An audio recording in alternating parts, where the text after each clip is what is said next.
আমাদের রাজ্যের যিনি প্রশাসনিক প্রধান তিনি মাঝে মধ্যে এমন আচরণ করেন যে দেখে আমাদের খুব ধন্দ হয়।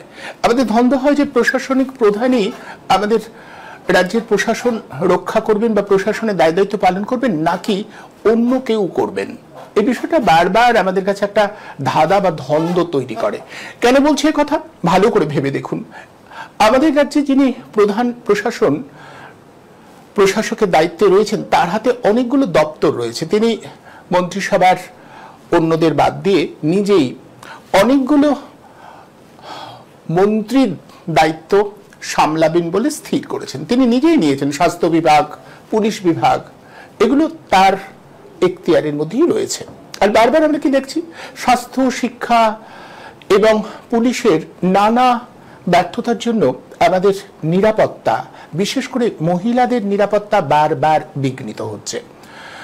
স্বাস্থ্য প্রতিষ্ঠানে একের পর এক নারী নিগ্রহের ঘটনা ঘটেই চলেছে। আর যে করে সেই ভয়াবহ ঘটনার পরে থেমে নেই।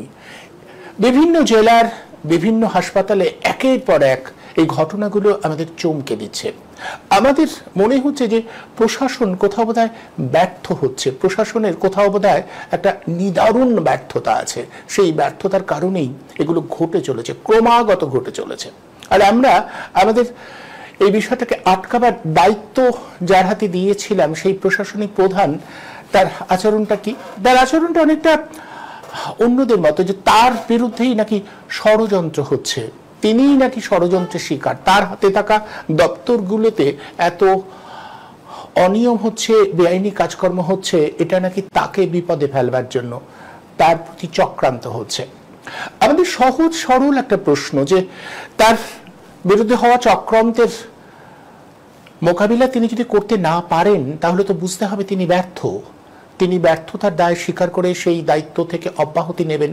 সেটাই তো গণতান্ত্রিক নিয়মের পক্ষে সব থেকে গ্রহণযোগ্য, বা গণতান্ত্রিক রীতির পক্ষে সেটাই তো শোভন। কিন্তু আমরা কি দেখছি? আমরা দেখছি বারবার তিনি দায়টা এড়িয়ে যাচ্ছেন, দায়টা অন্যের ঘাড়ে চাপিয়ে দিচ্ছেন।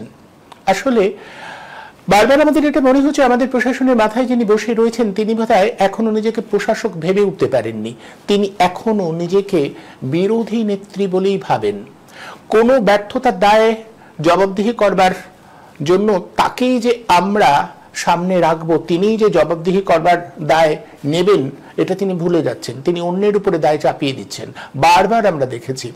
আর যে করে এই সমস্ত ভয়ঙ্কর ঘটনা যেটা ঘটেছিল, সেই সময় আমরা তো জানি যে তিনি অপরাধীর ফাঁসির দাবিতে রাস্তায় নেমেছিলেন। তিনি বলেছিলেন ফাঁসি দিতে হবে, নিজেই ঠিক করে ফেলেছিলেন এবং তার লোকজন নিয়ে রাস্তায় নেমে ফাঁসি দিতে হবে বলে তিনি সামনে এসেছিলেন।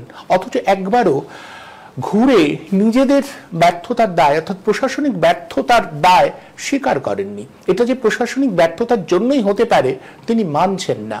এরপরে বালিগঞ্জ ল কলেজে একই রকম ঘটনা, সেখানেও আমরা দেখলাম তারই দলের একাংশের বিরুদ্ধে অভিযোগ উঠল, আবারও সেই একই রকম ভাবে দায় এড়িয়ে যাওয়ার চেষ্টা। এসএসকেএমের মতো একটা প্রধান, এ রাজ্যের অন্যতম প্রধান, স্বীকৃত প্রধান হাসপাতাল, সেখানেও এক নাবালিকার উপরে নির্যাতনের ঘটনা ঘটল। তারপর আমরা দেখলাম যে একেবারে নিরাপত্তা রক্ষীর দায়িত্বে যিনি, তিনি এই কাজ করেছেন। আমরা যদি আমাদের স্মৃতিতে ঝাঁকুনি দিই তাহলে নিশ্চয়ই মনে পড়বে আরজি করে যে ঘটনা ঘটেছিল, সেখানেও কিন্তু একজন নিরাপত্তা রক্ষীর বিরুদ্ধেই অভিযোগের আঙুল উঠেছিল। এক্ষেত্রে তাই দেখা যাচ্ছে। বারবার যারা নিরাপত্তা দেবেন তারাই যদি এই ধরনের কাজে যুক্ত হয়ে পড়েন, তাহলে তো বুঝতে হবে যে নিরাপত্তার দায়িত্বে যারা রয়েছেন তাদের ভেতরেই এক মারাত্মক ঘুণ ধরেছে। সেই ঘুণটা পরিষ্কার করার দায়িত্ব প্রশাসনের মাথায় যিনি বসে আছেন তার। কিন্তু তিনি কিছুতেই এই দায়িত্ব স্বীকার করবেন না, তিনি বারবার দায় এড়িয়ে যাবেন। আমার ঠিক এখানেই মনে হচ্ছে যে এই ঘটনা যে একের পরে ঘটে যেতে পারছে, ঘটছে, বোধহয় একটা সমস্যা আছে, বোধের, চিন্তার সমস্যা। চিন্তাটা হচ্ছে এই, আমাদের প্রশাসনের মাথায় যিনি বসে রয়েছেন বা যারা বসে থাকেন, তারা নিজেদের দায়বদ্ধতার জায়গায় নিয়ে যেতে পারেন না। আমাদেরই যে দায়, আমরা যে এদের জন্য ব্যর্থ হয়েছি, গণতান্ত্রিক ব্যবস্থাপনায় দায়িত্ব স্বীকার করবার যে একটা বিশেষ অবস্থান থাকা উচিত, এই দায়িত্বটা নেবার কথা ভাবা উচিত সকলকে। আমাদের ব্যবস্থাপনার মাথায় যারা বসে থাকেন তারা এটা ভুলে যান, বারবার ভুলে যান, আর ভুলে যান বলেই এই ঘটনাগুলো বারবার ঘটতে থাকে। এ রাজ্যে সত্যি কথা বলতে কি নিরাপত্তার বিষয়টা রীতিমতো প্রহসনে পরিণত হয়েছে। কেন এমনটা হচ্ছে, কিসের জন্য হচ্ছে, আসুন আমরা গোটা বিষয়টা আলোচনা করি। আলোচনার জন্য আমি আমন্ত্রণ জানিয়েছি, প্রথম পর্যায়ে আমি আমন্ত্রণ জানিয়েছি অধ্যাপক ডক্টর মীরাতুন নাহারকে। মীরাতুনদিকে আমি প্রথমেই জিজ্ঞাসা করব, মীরাতুনদি আপনি নিশ্চয়ই জানেন যে একের পর এক ঘটনাগুলো ঘটে যাচ্ছে, এবং আপনি সম্প্রতি আমাকে একটা ভিডিও বার্তায় বলেছেন যে আসলে আমাদের প্রশাসনের মাথায় যিনি বসে রয়েছেন তার একটা মনস্তাত্ত্বিক সমস্যা, যে তিনি এখনো তার মানসিকতাকে বিরোধী নেত্রী থেকে বার করে আনতে পারেননি। কিন্তু তার জন্য আমাদের তো ভীষণ রকম সাফার করতে হচ্ছে, ভীষণ রকম মূল্য দিতে হচ্ছে। এটাকে আমরা অতিক্রম করব কিভাবে? অতিক্রম করার দায়টা আমাদের নিতে হচ্ছে, এটাই দুঃখের। যাদের উপরে জনগণ ভরসা করে যে তাদের খাদ্য, বস্ত্র, বাসস্থান, জীবিকা এবং তাদের পরিবারের সদস্যদের নিরাপত্তা দেওয়ার দায় তারা তুলে দেয় নির্বাচনের মাধ্যমে কিছু ব্যক্তিদের উপর, নেতা নেত্রীদের উপরে বিশেষ করে। তুমি যে প্রশ্নটা করছো এখন আমার কাছে, তাতে মনে হচ্ছে দায়টা বোধহয় আমাদেরই দায়টা নিতে হবে।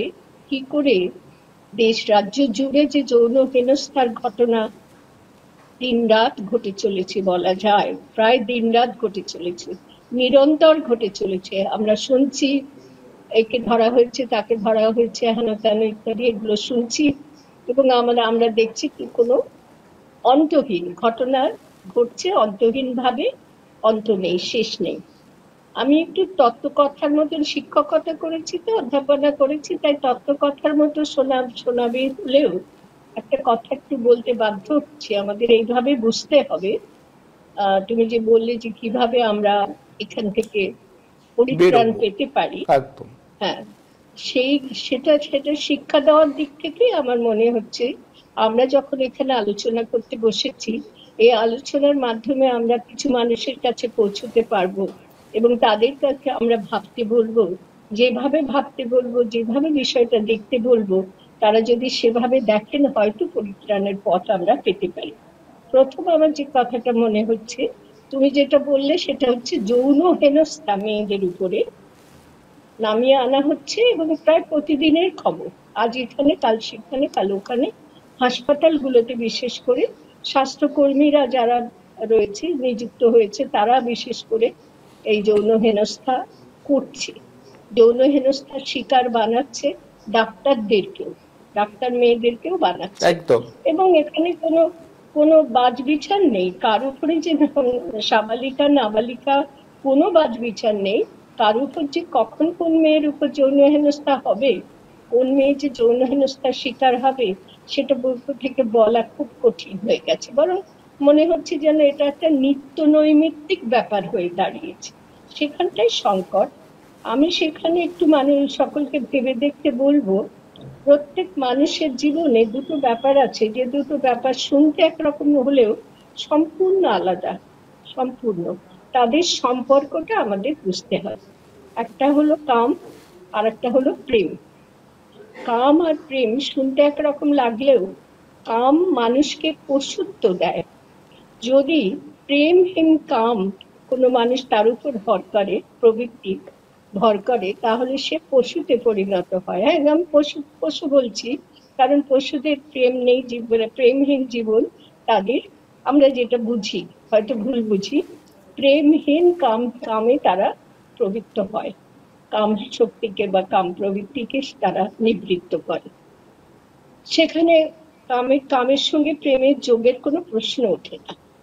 কোনো মানুষ যদি সেটা করে, প্রেমহীন কামের উপরে নির্ভর করে বা কামকে তৃপ্ত করার চেষ্টা করে, তাহলে সেই মানুষের মধ্যে পশুত্ব প্রভুত্ব করে, পশুতে পরিণত হয়, পশুত্ব তার উপরে প্রভুত্ব করে। উল্টো দিকে যদি কামহীন প্রেমকে কেউ বাস্তবায়িত করতে পারে জীবনে, প্রেমকেই বাস্তবায়িত করছে, কিন্তু তার মধ্যে কামনা নেই, কাম তৃপ্ত করার বাসনা নেই, প্রেম, নিখাদ প্রেম। তাহলে সেই কামহীন প্রেম মানুষকে মহৎ মানুষে রূপান্তরিত করে, পশুত্বের বদলে তাকে মহত্ব দেয়।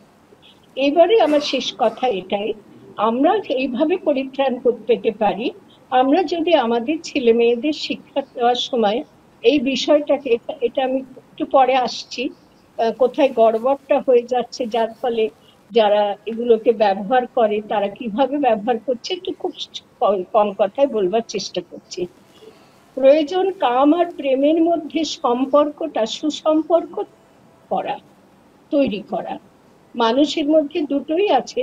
মানুষ, যারা মানুষ হয়তো কেউ জন্মায় না, মানুষকে মানুষ হয়ে জন্ম হওয়ার পরে, জন্মাবার পরে মানুষ হতে হয়। সেক্ষেত্রে মানুষ যদি তার কামকে নিয়ন্ত্রণ করে প্রেমকে জীবনে পর্যবসিত করতে পারে, বাস্তবায়িত করতে পারে, দুয়ের মধ্যে সুন্দর সম্পর্ক তৈরি করতে পারে, তাহলে সেই মানুষই মানুষ হয়ে উঠতে পারে। আমাদের বক্তব্যটা এখানে, যে এই সুসম্পর্ক গড়তে বা না পারার যে ব্যর্থতা, সে কারণে মানুষ এক ধরনের, পশুদের নিন্দা করছি না আমি, কিন্তু পশুদের মধ্যে তো প্রেম ভালোবাসার সম্পর্ক অতটা বোঝা যায় না, অন্তত পুরুষ নারীর মতন প্রেম ভালোবাসার সম্পর্ক। তারাও ভালোবাসে, প্রভুদের ভালোবাসে, যারা তাদের আদর যত্ন করে তাদের ভালোবাসে, কিন্তু পুরুষ নারীর মধ্যে মানুষের ভেতরে যে সম্পর্ক, প্রেম এবং কাম দুটোকে নিয়ন্ত্রিত করে সুসম্পর্ক গড়ে তোলা, সেইটা পশুদের মধ্যে প্রয়োজন নেই, সুতরাং তাদের মধ্যে থাকে না। ফলে মানুষ কি হয়, মানুষ এই ব্যর্থতার জন্যই, এই যে নিয়ন্ত্রণ করতে না পারা কামকে, নিয়ন্ত্রণ করে প্রেমের সঙ্গে জুড়ে দিতে পারা, এটা না পারার জন্য মানুষ হয়ে যায় বিভিন্ন ভাবে শুধু লালসা তাড়িত মানুষ হয়ে যায়, মানুষ আর মানুষ থাকে না। এই যে সত্যটা, এটা আমাদের দেশে আজকে শেখানোর অভাব, শিক্ষা ব্যবস্থাটা তো উঠে গেছে। আর একটা কথা বলে শেষ করব, এই বিষয়টা, এই যে সম্পর্ক, কাম এবং প্রেমের সম্পর্ক, যৌনতাটাকে কেবলমাত্র যৌনতা সর্বস্ব জীবন যেন মানুষের না হয়, এই যে সত্যটা, এটা বুঝতে না পারার কারণ আগে ছিল গোপনীয়তা। সম্পর্কটাকে গোপন করে রাখা হতো, পুরুষ নারীর সম্পর্ক, তার সঙ্গে যে যৌনতা বা কাম জড়িত আছে সেটা গোপন করা হতো, কোনোদিনই সুশিক্ষা এ ব্যাপারে ছিল না। গোপনীয়তাটা তখন বড় হয়ে গিয়েছিল, সেটাই রক্ষা করা হতো। এখন মনে হয় তবু সেটা ভালো ছিল, গোপনীয়তাটা কিছুটা হয়তো মানুষকে রক্ষা করতো। সুশিক্ষা না পাওয়ার ফলে যেটা ঘটবার হতো, গোপনে গোপনে হতো, কিন্তু এরকম ভাবে উলঙ্গ আমাদের দেখতে হতো না।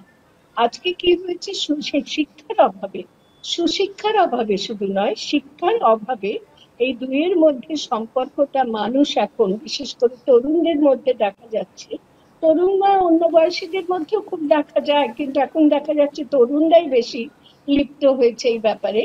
তারা কিছুতেই গোপনীয়তাটাকে একেবারে উলঙ্গতাকে পরিণত করেছে, উলঙ্গ হয়ে গেছে, নিজেদের চরিত্রটাকে উলঙ্গ করে দিচ্ছে। মানুষ যে হতে পারেনি তার উলঙ্গ নগ্ন রূপটা প্রকাশিত হয়ে যাচ্ছে। আমার শেষ কথা হলো, আমাদের উচিত ছিল, যে তুমি প্রশাসনিক প্রধানের কথা বললে, রাজ্যের যিনি ভার যিনি নিয়েছেন, দায় যিনি নিয়েছেন, সুশিক্ষা দেওয়ার ব্যবস্থা করে সমস্ত তরুণ তরুণী সমাজকে বোঝানো, তারা মানব জাতির অর্ধেক অর্ধেক, তারা যদি উন্নত হয় তবেই দেশ উন্নত হতে পারে, জাতি উন্নত হতে পারে, রাজ্যের উন্নয়ন সম্ভব, সার্বিক উন্নয়ন, এটা তার খেয়াল করা উচিত ছিল। শিক্ষা ব্যবস্থা নষ্ট করে দিয়ে তো এমনি সামগ্রিক শিক্ষা ব্যবস্থা নষ্ট করে দিয়েছে, এই শিক্ষাও তো তার সঙ্গে নষ্ট হয়েছে। উপরন্তু তিনি যেটা করছেন সেটা হলো, তার কর্মী তিনি নিযুক্ত করেছেন, তার দলীয় কর্মী নিযুক্ত করেছেন সেই তরুণদের, যেই তরুণদের মধ্যে এই কামের উস্কানি দেওয়া হচ্ছে, প্রেমের ধ্যান ধারণা তাদের মধ্যে আর থাকছে না। তিনি তাদের কামকে উস্কানি দিয়ে তাদেরকে অনুগত শিষ্য বানাচ্ছেন, নিজের দলীয় কর্মী বানাচ্ছেন, অনুগত কর্মী বানাচ্ছেন। রাজ্যটা সেভাবেই চলবে, দলীয় রাজনীতি দ্বারা এবং এই দলীয় কর্মী দ্বারা তাদেরকে ইন্ধন জুগিয়ে তাদেরকে লালসার শিকার হতে শেখানো হচ্ছে তরুণদের, যে তরুণীরা তোমাদের লালসার শিকার হোক, তাতে কোনো ক্ষতি নেই, তাতে ওর লাভ। ওর লাভ কেন? তা উনি ক্ষমতা এবং অর্থ বোঝেন, আর সেই ক্ষমতা আর অর্থ দুটোরই প্রাচুর্য ঘটবে। সেই প্রাচুর্যটাই তার লক্ষ্য, দলের জন্য এবং নিজের পরিবারের জন্য।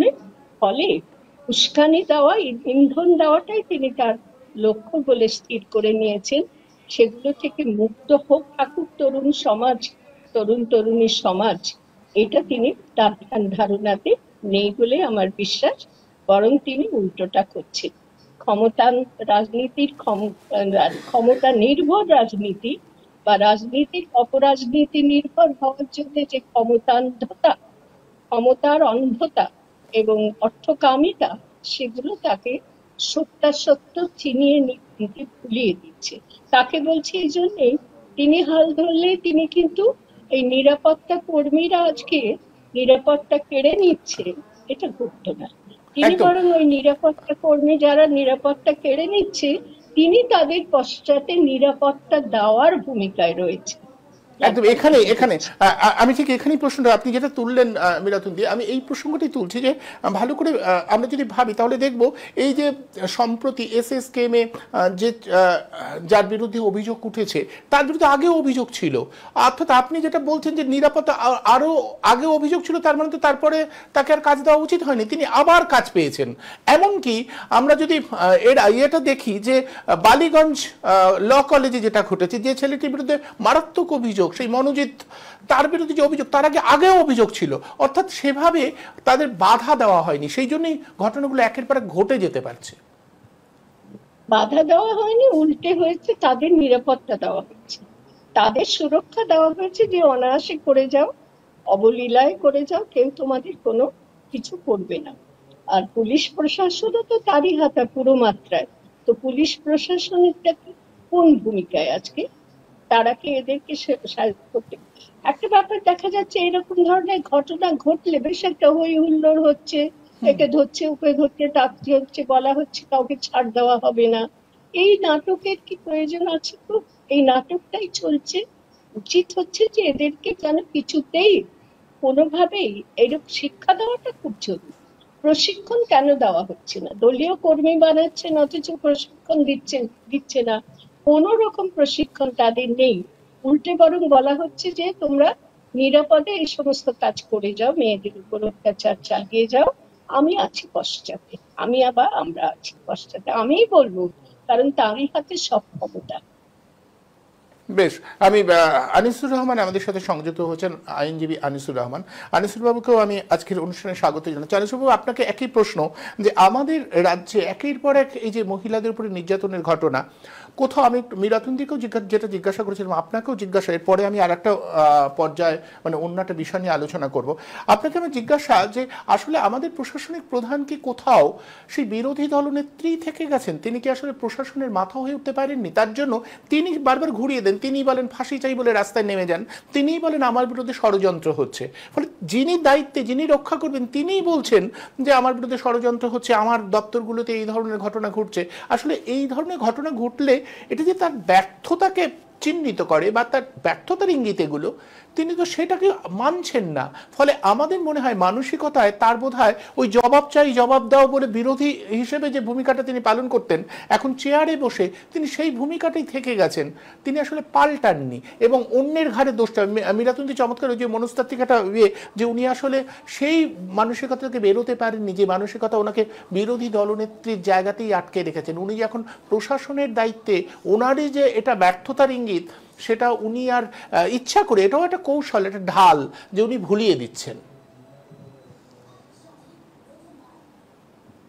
আসলে নিরাপত্তার নামে প্রহসন আজকের আপনার যে আলোচনার বিষয়, সেখানে নিরাপত্তা তো সত্যি কোথাও নেই। নিরাপত্তা দেওয়ার দায়িত্ব রাজ্য প্রশাসনের। আপনারা কতগুলো শেষ মুহূর্তে আমি ঢুকে যেটুকু শুনতে পেলাম, আপনার ঠিক এই এক সপ্তাহ বোধহয় হয়নি, আপনার এসএসকেএমে একদম ওইটাই বলছিলাম, নাবালিকাকে অমিত মল্লিক বলে একটি ছেলে, সেখানে তার সঙ্গে খারাপ ব্যবহার করেছে, কিন্তু এই অমিত মল্লিক কিন্তু এর আগেও কিন্তু ধরা একদম, আমি পড়েছিলেন, মিরাতুন্দি ব্যাখ্যা করেছেন রোগীদের সেটা। সঙ্গে খারাপ ব্যবহার করেছিলেন। এটা প্রতি মুহূর্তে হচ্ছে। আসলে রাজ্য প্রশাসন বলে বোধহয় কিছু নেই বলেই মনে হচ্ছে। সবটাই হচ্ছে এলোমেলো করে দেওয়া, লুটে পুটে খাই। রাজ্যটা এরকম একটা পর্যায়ে চলে এসছে, আইনের শাসন বলে কোথাও কিছু নেই। আমি আইনজীবী হিসাবে প্রতিনিয়ত দেখতে পাচ্ছি চারপাশে কিছু হুলিগান প্রতিদিন যেন জড়ো হচ্ছে। কোনো খেতে হবে, পরিশ্রম করতে হবে, নির্দিষ্ট পেশা নিজেকে উপার্জন করতে হবে সেসব নয়। পার্টির সঙ্গে থাকলে, পার্টির লেজুর ভিত্তি করলে মানে আমরা সেখান থেকে সবাই সংসার চালাবার সমস্ত রসদ সেখান থেকে পেয়ে যাব। পাড়ার কারোর বাড়ি তৈরি হলে সেখান থেকে বলবো বাড়ি বন্ধ করো, নাহলে টাকা দাও, পার্টি ফান্ডের নামে সেখান থেকে টাকা তোলা। বাড়ি রং করবে, টাকা তোলা।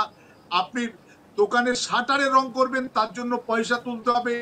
আপনি জমি কিনবেন, পয়সা দিতে হবে। বাড়ি তৈরি করবেন মানে আপনার জমি বিক্রি করবেন, পয়সা দিতে হবে। আপনি যা কিছু করবেন সবেতেই গিয়ে সেখানে করবে। আপনি বাড়ি তৈরি করবেন, এখান থেকে মাল কিনতে হবে, সিন্ডিকেট। সমস্ত যেন এরকম প্রত্যেকটা গ্রামে, প্রত্যেকটা এলাকায় এরকম মানুষজন, তারা ভাবছে যে এইভাবেই আমাদের চলবে। আর তারপরে পুলিশ প্রশাসন খুব অবাক করা বিষয়। পুলিশ প্রশাসন পার্টির নেতা যেটা বলবে সেটা করবে। কে অপরাধ করেছে, কতটা অপরাধ করেছে সেটা পুলিশের কাছে বিবেচনা কোনটা, যে ব্যাপারটা হচ্ছে পার্টির নেতার সুপারিশ কার পক্ষে এসছে আর কার পক্ষে আসেনি। ফলে পার্টির নেতার সুপারিশ এলে চাইলে তার বিরুদ্ধে নন বেলেবল সেকশন হবে, অথবা চাইলে পক্সো সেকশনে পর্যন্ত লাগিয়ে দেওয়া হবে, যাতে সে সহজে জামিন না পায় বা তার সাজার একটা ব্যবস্থা করা হয়। আর যদি নেতার সুপারিশ যার পক্ষে থাকবে না, তার কেসটা যদি হলো সেটা বেলেবল সেকশনটা ছোট কেস দিয়ে 4 দিন 5 দিন পরে এটা জিডি করে ছেড়ে দিল। ফলে সামগ্রিকভাবে এই দুষ্কৃতীরা তারা তো ভাবছে যে নেতার হাত যেহেতু আছে, ফলে আমি অপরাধ অপকর্ম, এই তোলাবাজি, সিন্ডিকেট, মস্তানি, গুন্ডামি, রেপ সবকিছু করে ছাড় পেয়ে যাব। আমার জানা মতে রেপ করেছে, একেবারে মেডিকেলে রেপ প্রমাণিত, সমস্ত কিছু এফআইআর হয়েছে, সবকিছু মানে রিটেন কমপ্লেন হয়েছে, কিন্তু ফর্মাল এফআইআর এর সেকশন বদলে গেল। কারণ কি, সেখানে নেতা একেবারে 150 লোক নিয়ে সেখানে থানায় হাজির হয়েছে যে আমার এটা যুব নেতা, ফলে একে ওই রেপের সেকশনে একটা শ্লীলতাহানির সেকশন দিয়ে আমি তার গাড়িতে, নেতার গাড়িতে বসিয়ে নিয়ে যাচ্ছে পুলিশ আপনার কোর্টে, এবং সেখানে কোর্টে দাঁড়িয়ে জামিন হয়ে যাচ্ছে। ফলে কি, এই দুষ্কৃতীরা তারা ভাবছে যে যেহেতু আমি শাসক দলের সঙ্গে আছি, এটা কিন্তু বাম আমলেও কিন্তু শেষের দিকে ঠিক এমনটি হয়েছিল, এমনটি চলতো, ঠিক সেটা কিন্তু ইতিমধ্যে সমস্ত জায়গায় শুরু হয়ে গেছে। ফলে কিন্তু আজকে দুষ্কৃতীরা আজকের বহল তবিয়াতে মস্তানি করে বেড়াচ্ছে এবং সবাইকে চোখ রাঙাচ্ছে। এমনকি এমন কোনো অপকর্ম নেই যে তারা করছে। এমনকি মানে ভয়ঙ্কর ভয়ঙ্কর সব অপরাধ, ম্যাজিস্ট্রেটের সই জাল হয়ে যাচ্ছে, ডকুমেন্টস জাল হয়ে যাচ্ছে, ডেথ সার্টিফিকেট, বার্থ সার্টিফিকেট নকল সব তৈরি হয়ে চলে আসছে। কারা করছে? সবই শাসক দলের সঙ্গে। আবার খুব মানে আশ্চর্যজনক, এই লোকগুলো আবার বাম আমলের সঙ্গে তারা যুক্ত ছিল, এখন এসে তারা এই জায়গায় সব যুক্ত হয়েছে। এরকম একটা ভয়ঙ্কর খেলা চলছে। ফলে পশ্চিমবঙ্গে এই মুহূর্তে সর্বত্র সবকিছুতেই ওবিসিদের, এই সংখ্যালঘু মুসলিমদের বিষয় দেখুন, ওবিসি সার্টিফিকেট কি হচ্ছে, দিনের পর দিন আদালতে যাচ্ছে, 9 মাস লাগছে আপনার হাইকোর্ট থেকে সুপ্রিম কোর্টে যেতে, 9 মাস। তারপরে সেখানে গিয়ে মানে সময় চাইছে আইনজীবী, 9 মাস ধরে তার কিছুই তার তৈরি হয়নি, কাগজপত্র রেডি হয়নি। প্রত্যেকটা বিষয় নিয়ে, ওয়াকআপ নিয়ে দৃষ্টিভঙ্গি কি, দিল্লিতে যে তোমরা দিল্লিতে গিয়ে আন্দোলন করো, তাহলে তুমি যখন দিল্লির সরকার কিছু করে তোমরা কেন কলকাতায় আন্দোলন করো, কেন দিল্লিতে গিয়ে আন্দোলন করো না? তোমার প্রত্যেকটা ক্ষেত্রে স্ববিরোধী। আমি যেটা বলবো সেটা আইন, আমি আমার মতো করে চলবো, আমার ছেলেরা যা করবে সব ঠিক। এরকম একটা ভয়ঙ্কর খেলা, একটা মাৎসর ন্যায় চলছে, যে এখান থেকে মুক্তির রাস্তা কি? একেবারে মানে সত্যি কথা বলতে, যে সাধারণ নাগরিক সমাজকে সামনে থেকে নেতৃত্ব না দিতে পারলে এর থেকে বেরিয়ে আসা মুশকিল। একদম ঠিক। কারণ এই প্রধান বিরোধী দল এই সমগ্র চালাকিটাকে মদত দিচ্ছে, প্রধান বিরোধী দল